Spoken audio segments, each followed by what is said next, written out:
Kelompok 12, Herlinawati, Nurhaliza Azahra, Nur Fitri Fahriani. Assalamualaikum warahmatullahi wabarakatuh. Di video kami ini, kami akan memaparkan tugas presentasi mata kuliah Psikologi Perkembangan Anak yang berjudul Masa Sekolah. Kami dari kelompok 12 terdiri dari saya sendiri, Nur Fitri Fahriani, Nurhaliza Azahra, dan Herlinawati.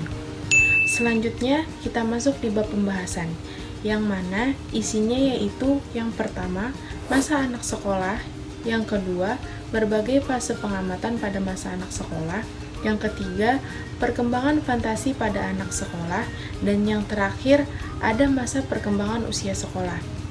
Ya baiklah, langsung saja kita masuk di pembahasan pertama, yaitu tentang masa anak sekolah. Pada umur 6 tahun, dapat diketahui bahwa anak sudah matang masuk ke sekolah, di mana anak harus dapat bekerja sama dalam suatu kelompok anak-anak lainnya, serta tidak bergantung lagi dengan ibunya dalam kegiatannya. Kemudian, akan tumbuhnya rasa sosial yang berkembang pesat sehingga anak menyukai untuk mematuhi teman-teman sebayanya. Di masa sekolah ini juga anak harus diberi bekal pemahaman mengenai nilai-nilai dan norma-norma yang berlaku di lingkungan masyarakatnya agar nantinya proses sosialisasi yang dialami oleh sang anak pada masa sekolah menjadi lebih efektif. Selanjutnya, ada macam-macam fase pengamatan pada anak saat sekolah, yaitu yang pertama, perkembangan pengamatan bermula dari gestalt global menuju ke struktur bagian-bagian. Yang kedua, pengamatan dimulai dari kemampuan menerima apa adanya tanpa kritik menuju kepada suatu pengertian logis dan kritis. Yang ketiga, pengamatan bermula dari alam fantasi menuju ke alam realita. Yang keempat, pengamatan bermula dari rasa aku yang sempit berangsur-angsur sampai kepada pengertian aku yang luas. Yang kelima, yaitu perkembangan intelektual pada usia sekolah dasar 6-12 tahun, bahwa anak sudah dapat mereaksi rangsangan intelektual atau melaksanakan tugas-tugas belajar yang menuntut kemampuan intelektual, kemampuan kognitif seperti membaca, menulis, dan menghitung. Selanjutnya ada perkembangan bahasa. Usia sekolah dasar ini merupakan masa berkembang pesatnya kemampuan mengenal dan menguasai perbendaharaan kata.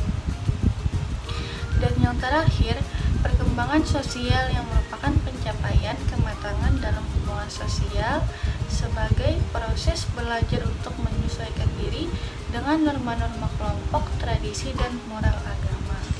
Selanjutnya, perkembangan fantasi pada anak sekolah.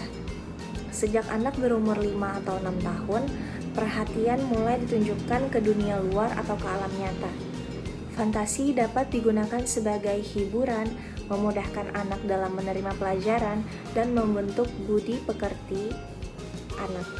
Setelah anak-anak mengalami masa egosentris, fantasinya mengalami perkembangan melalui masa-masa sebagai berikut. Yang pertama, masa dongeng. 4 sampai dengan 8 tahun, masa ini bertepatan waktunya dengan perkembangan anak ke arah kenyataan. Anak suka sekali mendengarkan cerita kehidupan. Kedua, masa Robinson Crusoe. 8 sampai dengan 2 tahun, dalam masa ini anak mengalami realisme naif, kemudian anak memasuki masa anak tidak menyukai dongeng yang fantasi, dongeng yang tidak masuk akal. Ketiga, masa pahlawan.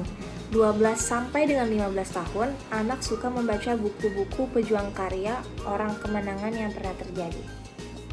Selanjutnya, masa perkembangan usia sekolah.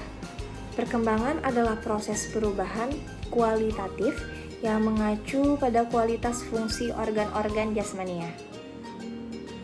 Sehingga penekanan arti perkembangan terletak pada penyempurnaan fungsi fisikologis yang termanifestasi pada kemampuan organ fisiologis.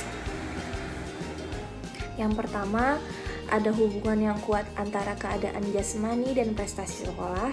Kedua, suka memuji diri sendiri. Ketiga, kalau tidak dapat menyelesaikan tugas atau pekerjaan itu dianggap tidak penting. Keempat, suka membandingkan dirinya dengan anak lain jika hal itu menguntungkan dirinya.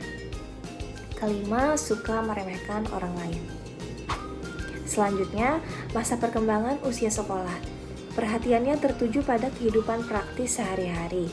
Kedua, ingin belajar dan realistis. Ketiga, timbul minat kepada pelajaran-pelajaran khusus.